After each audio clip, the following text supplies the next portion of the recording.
For a decade, Elena had reconstructed her existence, layer by arduous layer, atop the wreckage Daniel had created.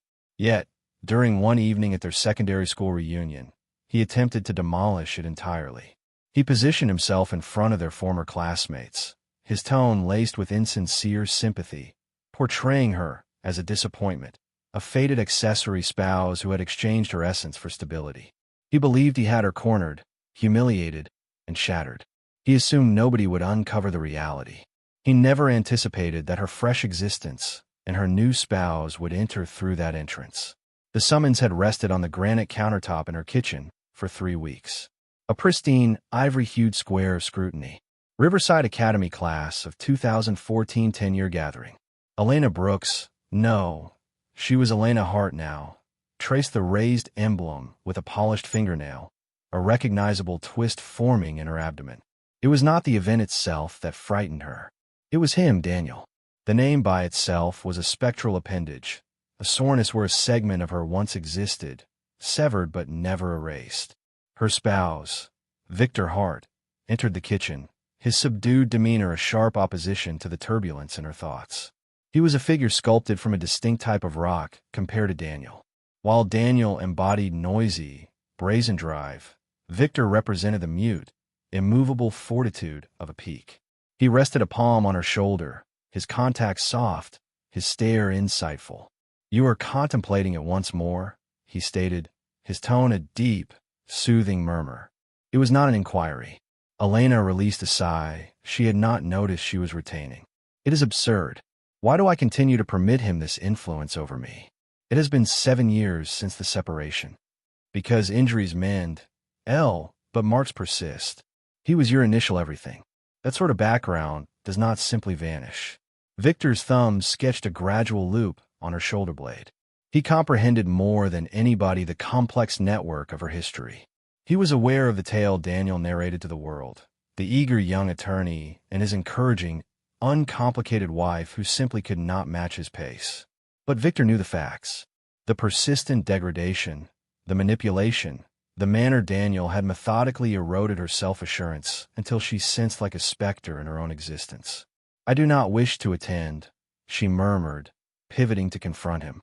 His eyes, the shade of heated bourbon, contained no criticism, solely a profound, steadfast fondness that still, after 4 years of matrimony, occasionally seemed too wonderful to be authentic. "Then we will not," he replied plainly. That was the essence of Victor. He never compelled. He provided refuge, a serene location for her to settle. It was that precise attribute that inspired her to become more resilient. "No, I must. If I do not, he triumphs. He will inform everybody I was too frightened to appear, that I am concealing." She surveyed their kitchen, an expansive area of crystal and metal, surveying the sparkling illuminations of downtown New York from their top-floor residence. "He will claim I am concealing in my opulent enclosure." The expression was a verbatim quotation from Daniel's final message, a toxic rant dispatched after he had discovered her betrothal to Victor, a man whose fortune surpassed Daniel's most extravagant aspirations. Daniel had established a prosperous profession as a prominent advocate. But Victor Hart possessed the sort of inherited riches that rendered men like Daniel feel diminutive, and Daniel despised feeling diminutive. "What he utters is a mirror of him, not you," Victor whispered, drawing her into a tender hug. She inhaled his aroma. Cedar wood and fresh cotton, a universe distant from Daniel's overpowering, costly fragrance that always reeked of uncertainty. "Logically, I understand that," she said, her voice dampened against his torso. "But sentimentally, I am still that 24-year-old woman who accepted everything he declared about me, that I was fortunate to possess him, that I was not intelligent enough or driven enough or captivating enough independently." The evening of the gathering materialized like a gradual tempest formation. Elena positioned herself before the expansive mirror in their wardrobe area, a space more extensive than her initial dwelling with Daniel. She donned an emerald green gown, a straightforward, refined column that Victor had selected. It was subtle, yet the hue caused her green eyes to ignite, and the silhouette suggested the resilience she had cultivated, both in the fitness center and in her spirit. She had devoted the past 4 years to rediscovering the individual Daniel had attempted to obliterate. With Victor's understated motivation, she had returned to education, completing the fine arts diploma she had forsaken to bolster Daniel's legal pursuit. She had initiated a modest but thriving advisory company, assisting exclusive accumulators in verifying and organizing their procurements. She was no longer merely Daniel's former spouse or Victor's spouse. She was Elena Hart, esteemed, informed, her own entity. So, why did she sense like a pretender in her own flesh this evening? "You appear stunning." Victor's voice from the entryway caused her to startle. He reclined against the structure already in his attire. A flawlessly customized Armani creation that made him resemble less an entrepreneur and more a film icon. But his eyes were not on the gown. They were on her countenance. "But you also appear as if you are about to confront an execution team." She offered him a feeble grin. Identical distinction. He approached, his hands locating her waist. "He is going to attempt to affect you, Elle. He will utilize our former acquaintances as spectators. He will portray the sufferer, the generous former spouse who is so concerned about you." He imitated Daniel's arrogant inflection flawlessly. "He will suggest that you upgraded, that you are merely a fortune seeker. He will seek to nullify everything you have constructed." "I know," she stated, her voice strained. "And what will you do?" Elena gazed at her reflection, at the individual gazing back at her. The apprehension was still present, a subtle quiver behind her eyes. But beneath it, something else was awakening, a spark of resistance. The individual Daniel had wed would have collapsed. The individual Victor cherished was composed of more durable material. "I will grin," she said, her voice acquiring vigor. "I will be courteous, and I will not in any situation allow him to witness me suffer." Victor's lips formed a proud smile. He was intended to be at a philanthropic event this evening, a previous obligation he could not violate. He would accompany her at the gathering later if he could escape. For the initial few hours, she would be solitary. It was an examination. She knew her own private summit. As the driver-operated vehicle navigated through the urban avenues, each distance brought her nearer to the Lakeside Country Club, the venue of the gathering, and a decade backward in time. She gripped her petite evening purse, her knuckles pale. It was not solely about encountering Daniel. It was about confronting the phantoms of who she used to be and demonstrating once and for all that the opulent enclosure was not a confinement, but a stronghold she had assisted in constructing. And this evening, for the first time, she was prepared to protect it. The Lakeside Country Club was precisely as she recalled it, an extensive stone edifice of ancient wealth and oppressive custom.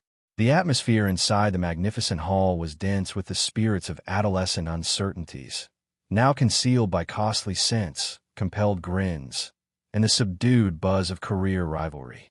It was a harmony of reminiscence and remorse, and Elena felt a surge of it envelop her as she proceeded through the portal. For an instant, she was immobilized, a simple mark. Visages pivoted, murmurs exploded like wildfires, and she could sense the combined burden of 10 years of rumors descend upon her. "That is Elena Brooks. You know, Daniel's former. Did you learn who she is wed to now?" Then a recognizable greeting voice penetrated the clamor. "Elle, my goodness, you arrived." Sophia Lee, her closest companion since early childhood, detached from a minor cluster and embraced her in a strong clasp. Sophia, now a keen pediatric specialist with 2 children and a constantly weary but joyful radiance, had been her pillar during the separation. She was one of the few who had observed the flaws in Daniel's ideal exterior from the start. "I nearly did not," Elena confessed, her voice tense with stress. "Well, you appear extraordinary, like accept no captives. Incinerate it all." "Extraordinary," Sophia stated, holding her at arm's length. "That shade on you is a dominance maneuver." Elena managed a sincere grin. "It is my protection for the night." "Good. You're going to require it." The scavenger is presiding by the beverage station. Elena's eyes automatically tracked Sophia's glance, and there he was. Daniel. He had not altered much bodily. He still possessed the same light brown hair, the sporty physique from his university sports days, and the grin that could vend frost to a polar resident.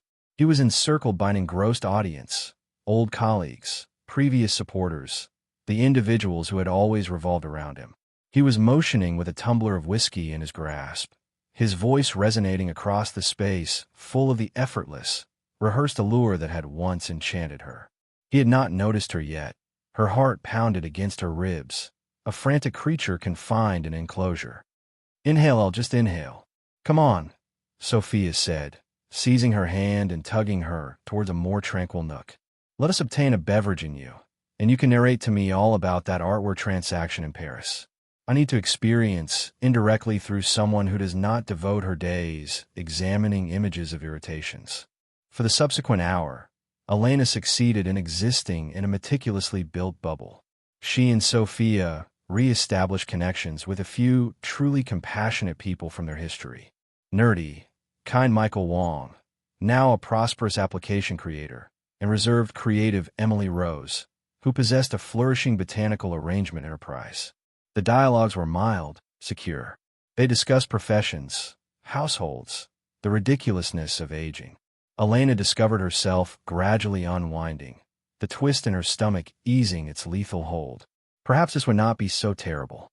Perhaps he would simply disregard her. It was a naive expectation. She observed the precise moment he perceived her. His grin wavered for a fraction of a second. His eyes, the light frosty blue she once considered so attractive, constricted slightly, a hunter detecting its quarry. He pardoned himself from his assembly. His motions fluid and intentional as he commenced to navigate his way through the throng towards her. Sophia compressed her arm. "Performance time," she whispered under her breath. "Recall who you are." Elena aligned her shoulders, her fingers constricting around the cool vessel of her effervescent water. She would not flee. She would not conceal. "Elena, I nearly did not identify you," Daniel said, halting in front of them. His voice was a velvety covering over a dagger. His eyes performed a gradual, purposeful scan of her form, from her designer footwear to her basic diamond studs, pausing for an instant on the emerald and gemstone ring Victor had presented her. It was a glance intended to be both approving and rejecting, as if he were evaluating merchandise. "You present well." It was the identical indirect praise he had employed for years. "You appear pleasant tonight, Elle." It is astonishing what a bit of endeavor can accomplish. The former Elena would have blushed and stuttered. The current Elena encountered his stare without recoiling. "Greetings, Daniel. You have not transformed whatsoever."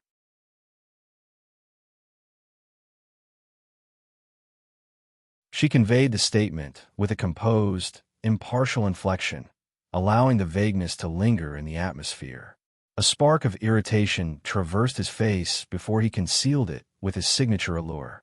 Still the identical old Daniel, laboring diligently, combating the noble battle. He directed his grin on Sophia. "Sophia, wonderful to see you. How is the household?"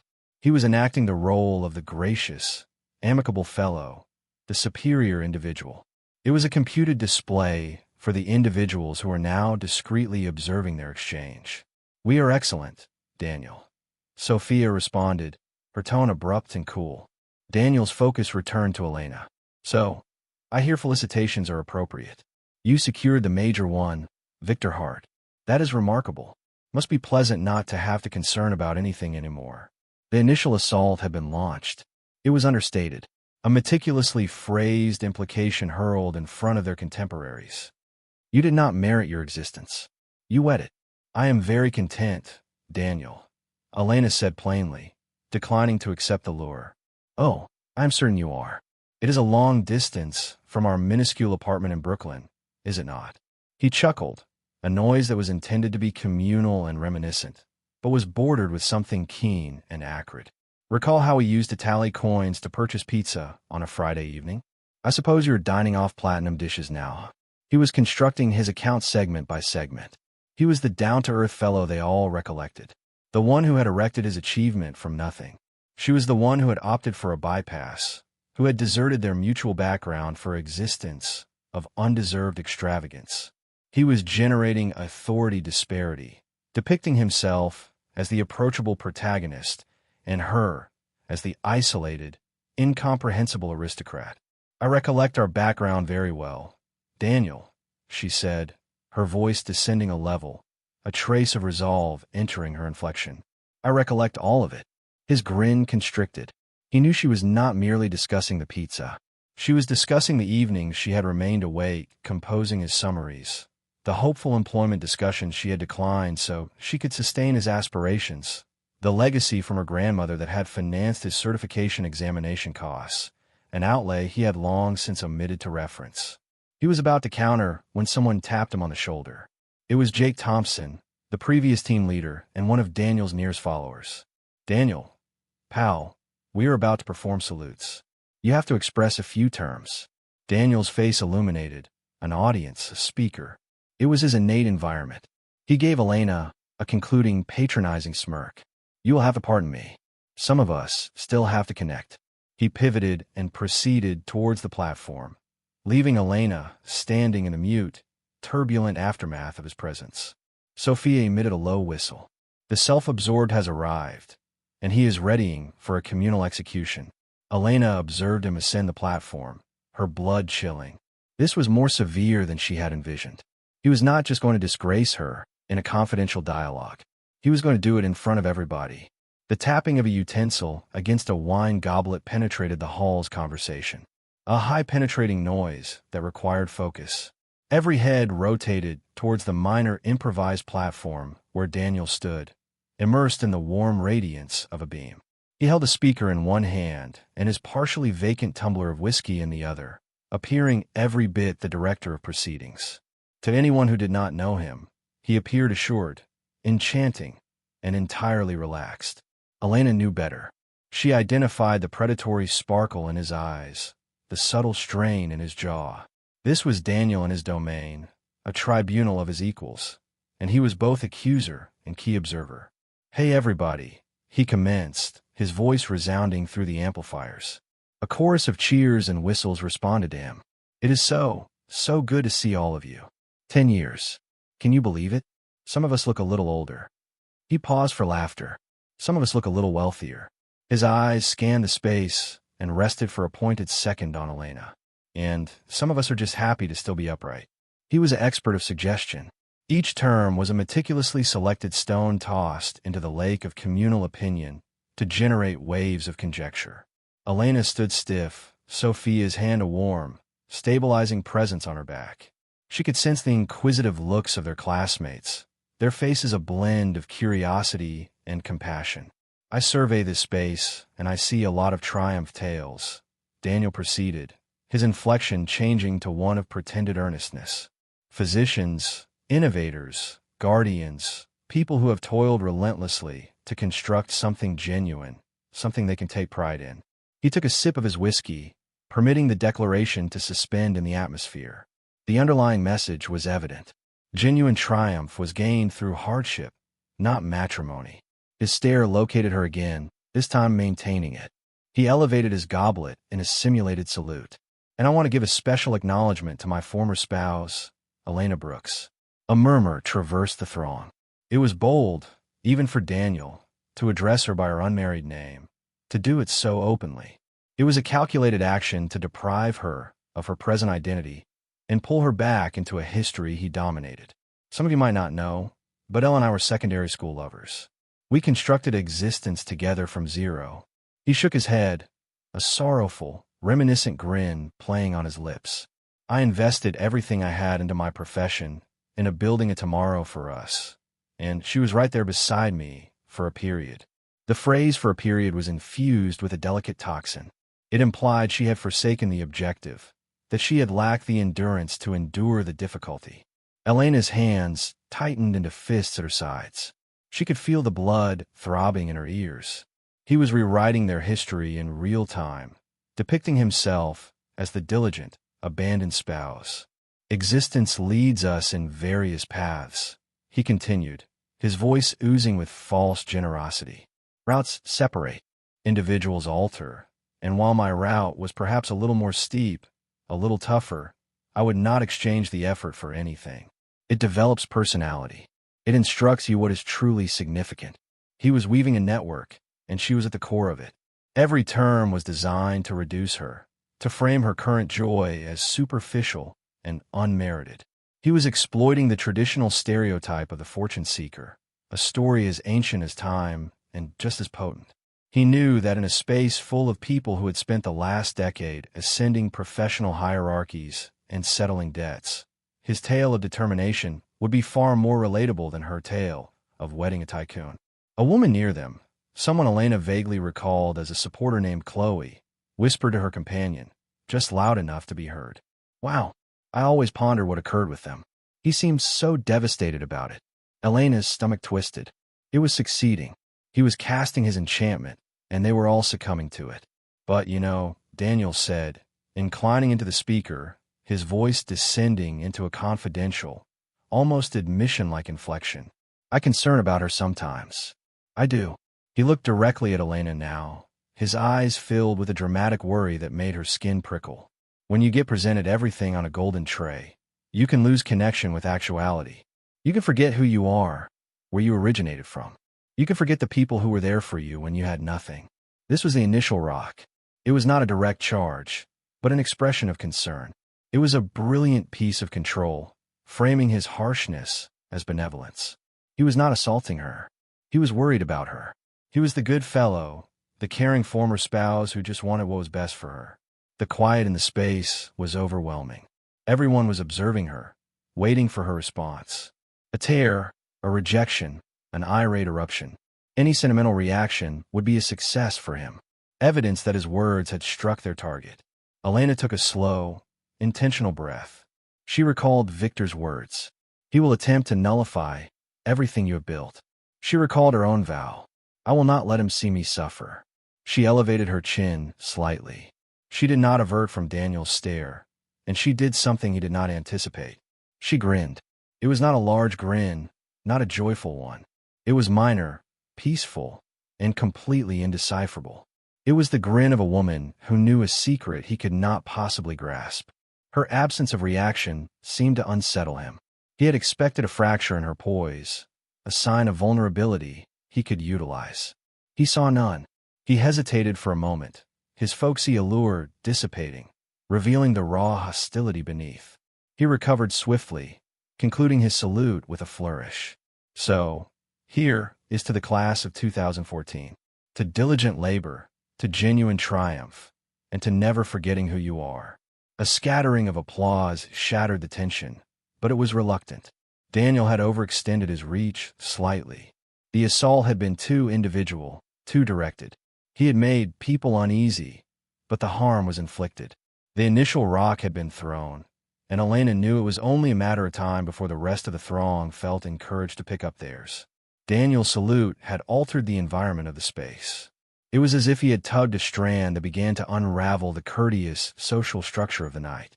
The atmosphere, once filled with cheerful recollection, was now charged with the electric hum of rumors. Elena felt like a sample under crystal, the topic of 100 mute dialogues. The whispers were everywhere, discreet but tangible. She could see them in the quick sideways glances, the heads inclined together in conspiratorial groups, the sudden silences that fell when she walked past a cluster. Sophia, fiercely devoted, tried to intervene. "Do not listen to them, El. They are scavengers. They thrive on this material." But the assessments were impossible to disregard. They were subtle, delivered not in outright charges, but in the careful phrasing of inquiries. "Elena, it is so good to see you." It was Amanda Hayes, a woman who had reached her peak in secondary school as the dominant figure, and now seemed desperate to cling to any semblance of social importance. Her grin was broad, but her eyes were sharp and probing. "We were all so astonished to hear about you and Daniel. You two seem so ideal. And then, wow, Victor Hart, what a whirlwind that must have been." The implication was clear. How did someone like you secure someone like him so rapidly? "It has been a wonderful 4 years," Elena replied evenly, refusing to expand. Her conciseness was a barrier, but Amanda saw it as a challenge. "I can envision. I saw your image in New York Magazine last winter from that medical center fundraiser, the Hart Foundation, right?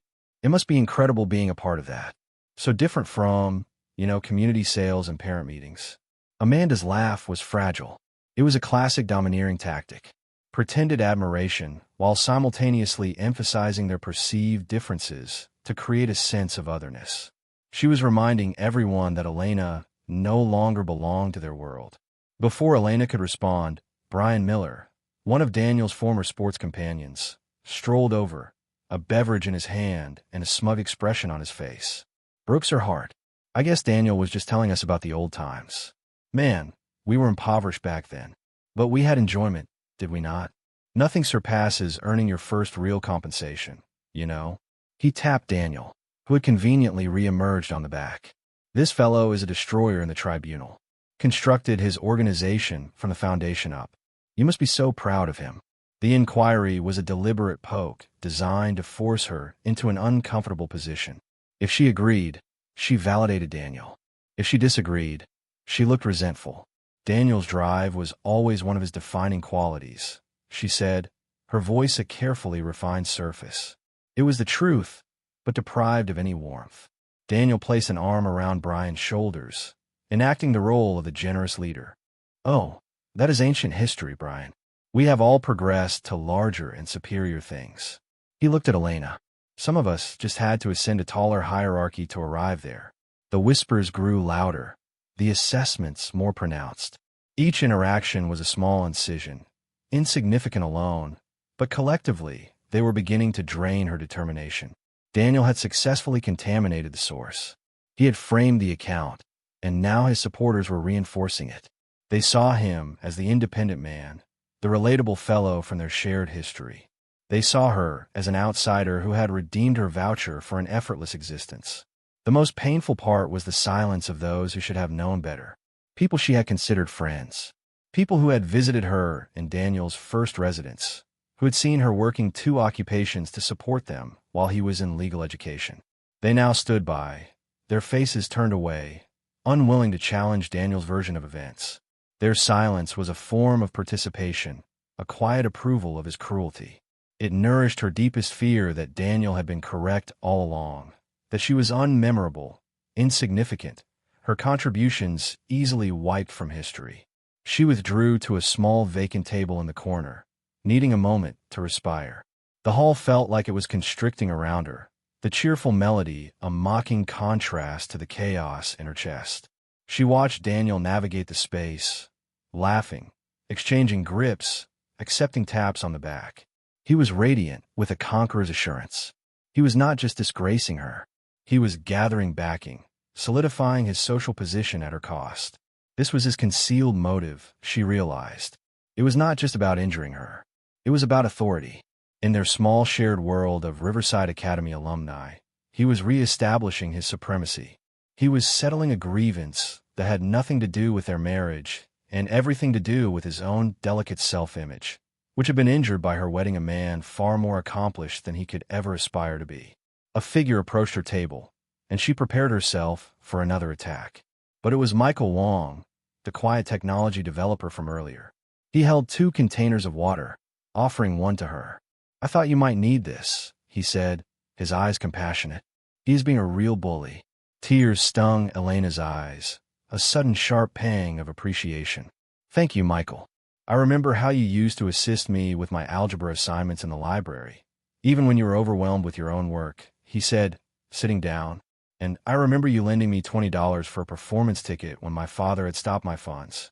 You were always one of the good ones, El." His simple act of kindness was a rescue line in a sea of assessment. It was a reminder that not everyone had accepted Daniel's deceptions. "He is telling everyone I am some kind of maintained woman," she said, her voice quivering slightly. Michael scoffed. "Anyone who believes that is foolish." Daniel was always an expert at making himself look superior by making other people look inferior. Some things never change. Their quiet dialogue was a brief relief, but it was interrupted by the resounding of Daniel's voice once again. He was back on the platform, a fresh beverage in his hand. "All right, everyone calm down. Calm down," he called out. "A few of us were just discussing, and we thought it would be enjoyable to share some where they now accounts. But let us make it intriguing. Let's talk about our largest setback on the road to triumph, because that is where the real education happens, right?" His eyes found Elena across the space, and a slow, cruel grin spread across his face. He was elevating the risks, preparing to deliver the fatal strike. He was going to transform her life into a warning story. Daniel's new activity was a masterstroke of mental combat. By framing it as a discussion of setback, He gave himself permission to be brutally personal under the guise of honest contemplation. He started with a self-mocking story about his first unsuccessful enterprise venture, a yard maintenance operation in secondary school that enchanted the throng and cemented his image as a relatable, humble fellow. He then passed the speaker to a few of his friends who shared cleaned anecdotes about poor investments or career errors, all with neat, happy conclusions. It was all a carefully built introduction, a preparation for the main occurrence. Elena watched, her dread increasing with each speaker. She knew the speaker was moving with purpose, a weapon being passed from hand to hand until it reached its intended target. The space was a pressure vessel, and she was at its center. Finally, Daniel reclaimed the platform. "This has been great, folks. A real lesson in endurance." He paused, his expression shifting to one of deep, sorrowful reflection. "But it gets me thinking about a different kind of setback. Not an enterprise setback, but a personal one." He looked out over the throng, his gaze sweeping past Elena, as if he were just speaking to the space at large. But the focus of his energy was unmistakable. You can have all the triumph in the world, but it does not mean much if you lose yourself along the way. I once knew someone who had so much potential, so much brilliance.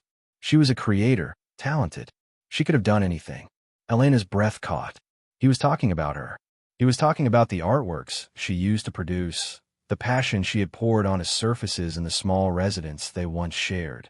The passion he had first encouraged, then slowly, methodically quenched with his criticism and apathy. But she got frightened. Daniel continued, his voice resonating with pity. She let her fear of setback paralyze her. She gave up on her aspirations. She chose the easy route, a comfortable existence, a beautiful home. But at what expense? What happens when you exchange your essence for security? The word struck her with the force of a physical impact. It was the exact account he had used to control her for years. He had convinced her that her creation was a childish pursuit, that her ambitions were unrealistic, and that her only real value was in supporting his. Now he was presenting this distorted reality as a tragic tale of her own making. He was erasing his role as the designer of her uncertainty and recasting himself as the mournful observer to her downfall. And the saddest part, he said, his voice dropping to a near whisper, is that I do not think she even realizes what she has lost. She is living in a beautiful, opulent enclosure, but she has forgotten how to soar. He finally turned his gaze directly to her, his eyes filled with a chilling mixture of pity and disdain. I see her now, and all I see is a specter of the girl I used to know. And that, my friends, is a tragedy. Silence, thick, suffocating silence. He had done it. He had painted her as a hollow shell, a setback not of profession, but of character, a woman who had sold her very core for a life of luxury. It was a perfect, condemning portrait, and in the shocked, pitying faces of her classmates, she could see that they believed him.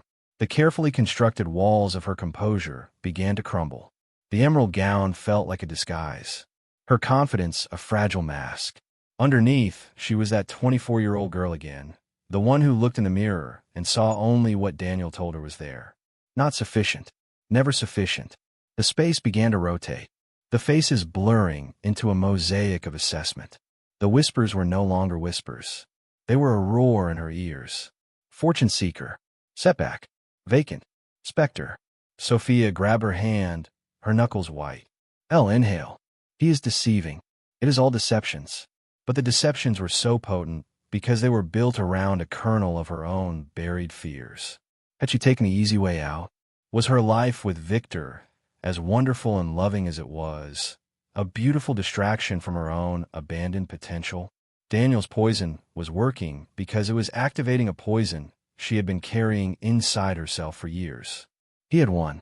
He had stripped her bare, exposed her deepest uncertainties, and nullified her entire existence in less than 5 minutes. He stepped off the platform, not looking at her, his work complete. He was immediately surrounded by sympathetic friends, offering him a consoling tap on the shoulder, their expressions confirming that they saw him as the noble injured party. Elena felt a desperate need to escape, to flee from the space, from the pitying stares, from the suffocating weight of Daniel's account. She took a half step towards the exit, her vision narrowing, and then the magnificent hall doors at the far end of the space swung open. A man stepped inside. He was not loud or showy, but his presence seemed to absorb the very air out of the space. He was tall and impeccably attired, but it was the aura of quiet, unshakable authority that commanded instant attention. He stood for a moment, his bourbon-colored eyes scanning the throng with a calm, discerning intelligence. He was not looking for anyone in particular, but the space's entire social system seemed to shift and readjust around him. The whispers started again, but this time they were different. They were not filled with rumors and assessment, but with awe and disbelief. Oh my goodness, that is Victor Hart.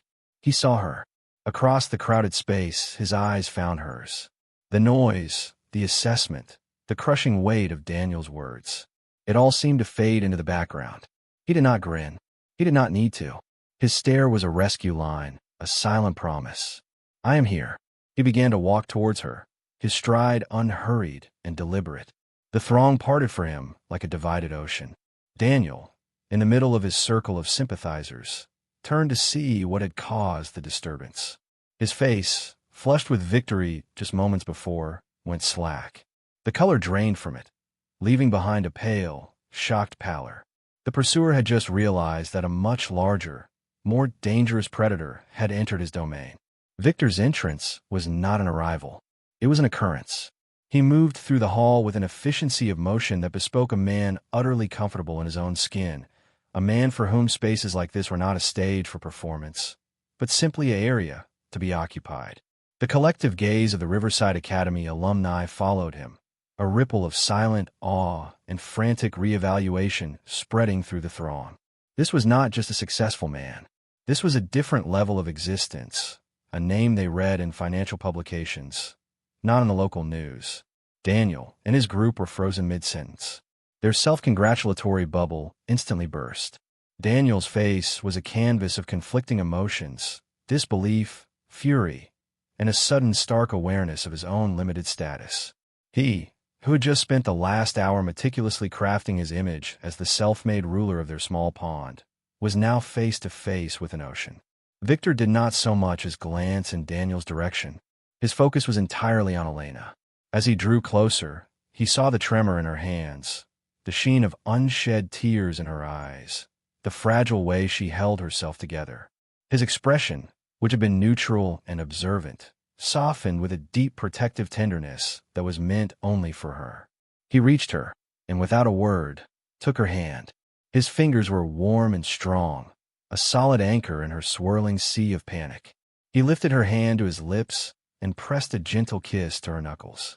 A small, intimate gesture that was somehow more powerful and declarative in this public space than any grand announcement. "I am sorry I am late," he said, his voice low and for her ears only. The event was endless. "Victor," she breathed his name a prayer of relief. "What are you doing here?" "You are my wife," he answered simply, as if that were the only explanation necessary in the world. He turned his attention to Sophia. "Sophia, it is good to see you." "You too, Victor," Sophia said, her eyes wide with a mixture of shock and admiration. "Your timing is perfect." Victor's gaze finally drifted from Elena, sweeping over the space. He took in the stunned faces, the awkward silence, and then finally he allowed his eyes to land on Daniel. He did not glare. He did not scowl. He simply looked. It was a calm, appraising gaze, the kind a scientist might give a common specimen. In that single dismissive glance, he stripped Daniel of all his bluster and bravado, rendering him small and insignificant. Daniel, recovering some of his composure, inflated his chest and took a step forward, forcing a bravado he clearly did not feel. "Hart, I am Daniel Lawson, Elena's former spouse. We have not been formally introduced." He extended his hand, a desperate attempt to assert some form of equality, to prove he belonged in the same arena. Victor looked down at the offered hand for a long moment, not with contempt, but with a kind of detached curiosity. Then he looked back up at Daniel's face, his expression unreadable. He made no move to shake it. "An introduction is not necessary," Victor said, his voice quiet, but carrying with absolute clarity in the silent space. "I know who you are." The simple statement was devastating. It implied a history, a knowledge that went beyond a simple name. The hand Daniel had offered hung in the air for a painful second before he awkwardly let it drop to his side. A flush of angry humiliation crept up his neck. Victor turned his body slightly, creating a subtle but unmistakable barrier between Daniel and Elena. He had taken control of the space, of the entire dynamic, without raising his voice or making a single threatening move. His power was not in what he did, but in what he did not need to do. "I believe you were entertaining everyone with stories," Victor said, his eyes still on Daniel. "Something about setback." Daniel swallowed hard.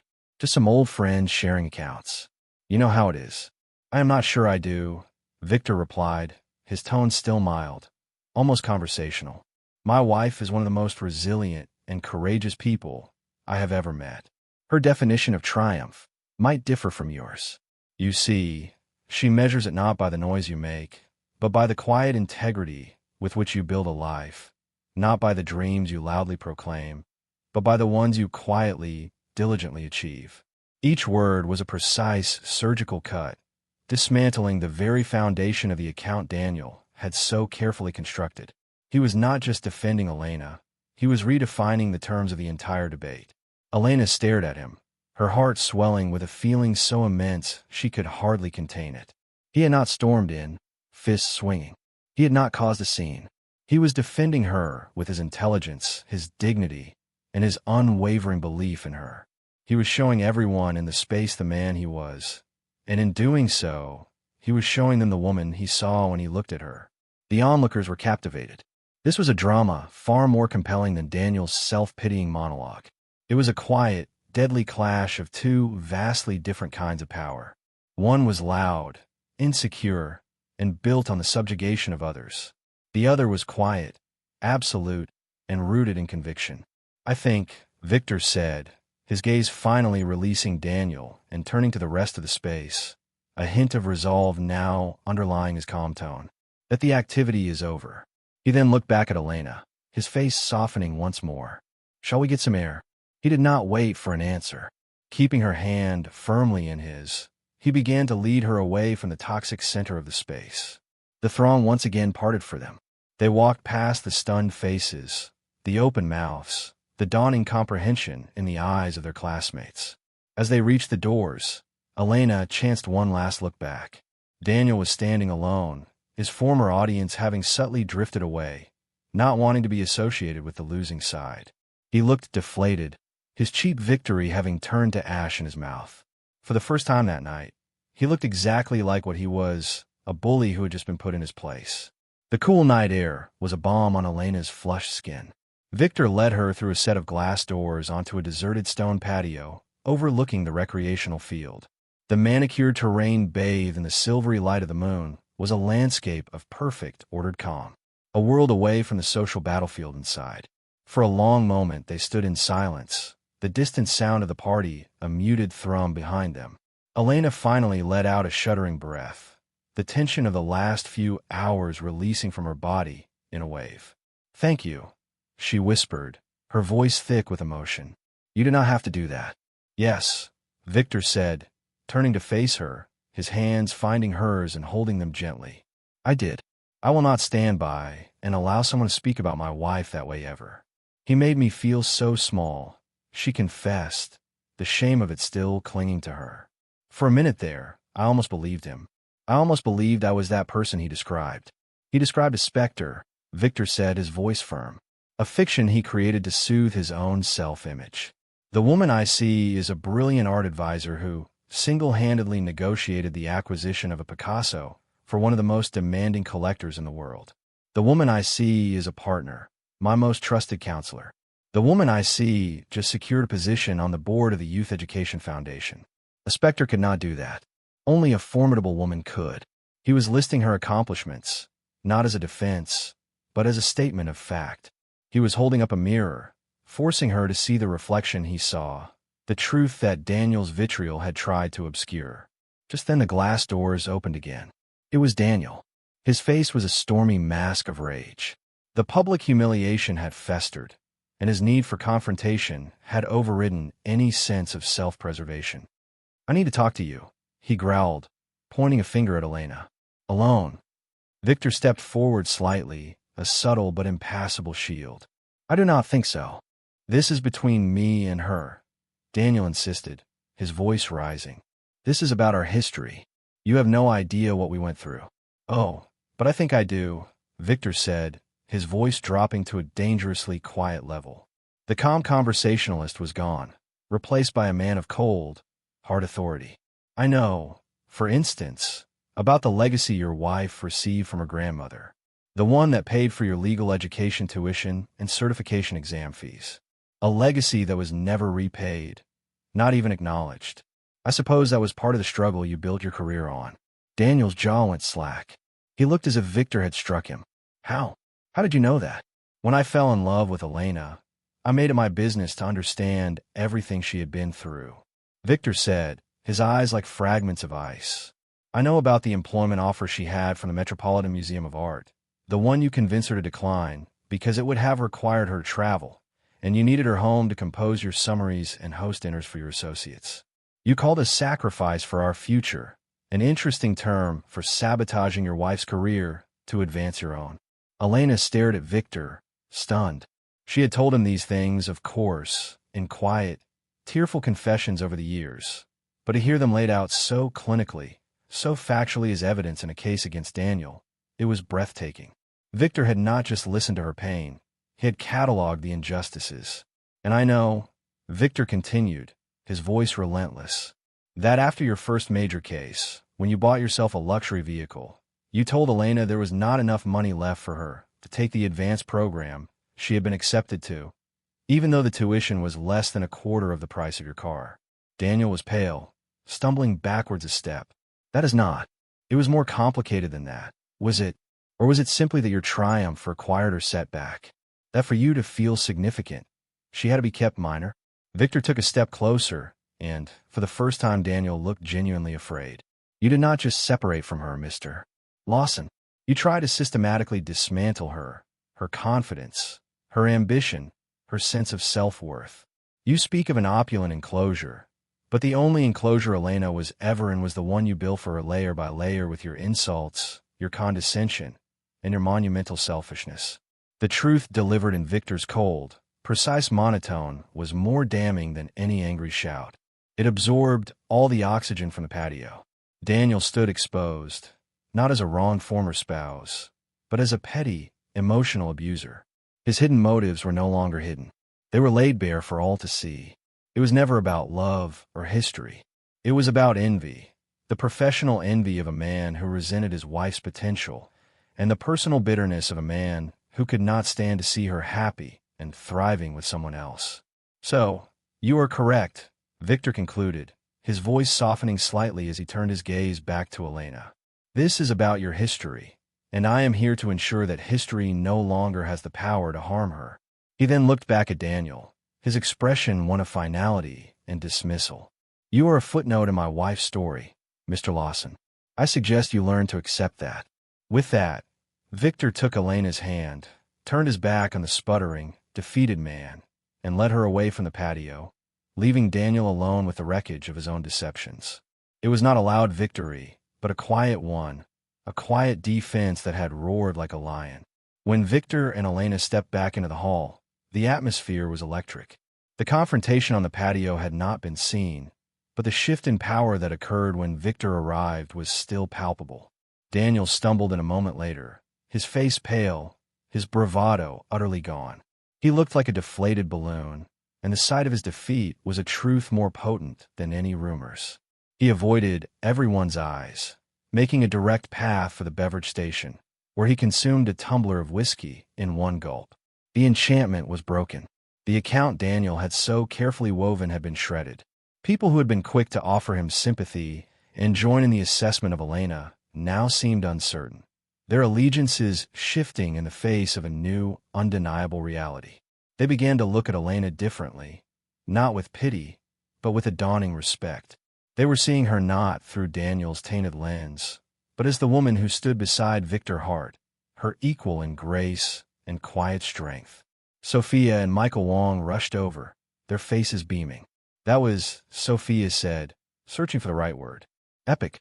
I have wanted to see someone put him in his place for 10 years. Michael just shook his head in admiration. He did not even raise his voice. But the true reckoning was yet to come. It would not come for Victor. It would come from Elena herself. Bolstered by Victor's unwavering defense, feeling the ground solid beneath her feet for the first time all night, she felt a profound shift within her. The fear was gone, replaced by a cold, clear anger. An anger not just at Daniel, but at herself, for ever letting him convince her she was less than she was. She saw Amanda Hayes and Brian Miller, two of Daniel's most vocal supporters, huddled near the appetizer table, casting nervous glances in her direction. The old Elena would have ignored them, would have been content with her private victory. The new Elena, the woman Victor saw, walked directly towards them. They fell silent as she approached, their discomfort obvious. "Amanda," Elena began, her voice calm and steady. "You mentioned earlier how different my life must be now. You are right. It is. For instance, my spouse does not see my dreams as a threat to his own. He does not tell me my passions are foolish pursuits. He celebrates my success instead of trying to sabotage it. That is the primary difference, not the wealth." Amanda's face flushed a deep mottled red. She opened her mouth to speak, but no words came out. Elena then turned to Brian. "And Brian, you said you were proud of Daniel for building his organization from the foundation up. You should know the initial funds for that organization came from my grandmother's legacy. An investment I made in him because I believed in him. An investment he conveniently forgets to mention when he is telling his heroic origin story." Brian looked at the floor, at the ceiling, anywhere but at Elena. The truth of her words, delivered without malice, but with unshakable conviction, had the undeniable ring of authenticity. She was not finished. Her voice rose slightly, not in a shout, but enough to draw the attention of those standing nearby. "For years, I let Daniel define me. I let his voice become the only voice I could hear in my head. He told me I was weak, so I felt weak. He told me I was nothing without him, and I believed him." She looked across the space at Daniel, who was watching the scene unfold, trapped and powerless. But he was wrong. The words were simple, but they resonated with the force of a revelation. It was her declaration of independence spoken not just to the space, but to the specter of the girl she used to be. "My life did not begin when I met Victor Hart. It began when I left Daniel Lawson. Everything I have because I finally started believing in myself. The love and support of a good man was the fortunate assistance. But I was the one who learned to soar again." Her speech was met with a stunned silence. She had not only defended herself, she had reclaimed her own story. She had taken the ugly, twisted account Daniel had created and set it on fire. In its place, she had offered them the truth, and it was far more compelling. The reckoning was quiet, but absolute. It was in the ashamed faces of those who had been so quick to assess her. It was in the newfound respect in the eyes of her old classmates. It was in the way Amanda could not meet her gaze, and Brian suddenly found his shoes fascinating. And then a sound broke the silence. Applause. It started with Sophia and Michael, but it spread. Emily Rose, the botanist, began to clap. A few others joined in. It was not a thunderous ovation, but a ripple of support, an acknowledgement of her courage. Victor had been standing back, allowing her to have her moment. Now he came to her side, his eyes shining with pride. He took her hand and squeezed it. Elena Brooks' heart looked around the space of the faces of the people she had grown up with. She was no longer a specter here. She was real. She was whole. And she was finally free. The gathering was no longer a predator's lair. It was just a space full of people. And she was no longer afraid. Elena's story is a powerful reminder that our past does not have to define our future. It shows that true strength is not about never falling down. It is about having the courage to get back up and reclaim your own narrative. She fought back against the deceptions, not with anger, but with the quiet dignity of the truth, proving that the most powerful voice you can have is your own. Her journey from an opulent enclosure to a life of authentic freedom is an inspiration to anyone who has ever felt small. If this story of betrayal, redemption, and the incredible power of self-worth resonated with you, please hit that like button, share it with someone who needs to hear it, and subscribe for more emotional stories that feel like real life.